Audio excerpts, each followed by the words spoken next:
The following tutorial looks at string variables.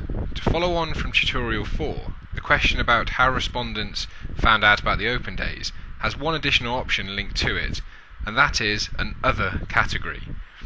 The reason this is a string question is because respondents can write an answer in the space provided, and you need to be able to write this answer into SPSS.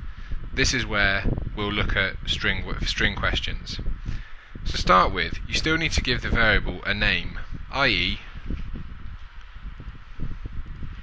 question 2 other.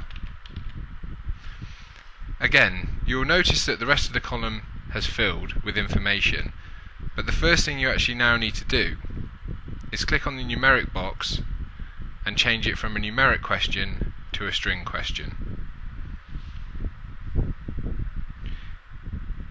You will now have the option to change the number of characters. It's best to work with around about 50, otherwise you're including too much information and the work may be better suited to undertaking a more detailed content analysis in another program such as NVivo. Once you've selected the string option, you will notice that you no longer require the decimal column and that the measure column at the end of the file here has changed from scale for numeric questions to nominal for string variables, and the align column has changed from right to left. You still need to give the question a value label for analysis. For example, other response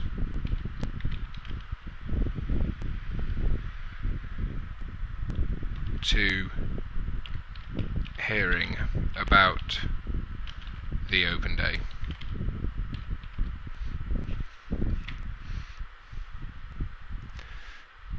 This is all you generally need to do for a string question. This concludes the basics of preparing a data file for use in SPSS. It's often the case that the majority of the questions on a questionnaire will be numeric, with individuals only able to give one response. But remember that when an individual can give more than one response, you have to set up a data file using the multiple response variable format, as we did for question 2. Furthermore, open-ended questions, where individuals can write an answer, need to be in the form of a string variable. This concludes the 5 tutorials of setting up the data file. We'll now move on with tutorial 6, which looks at inputting the data.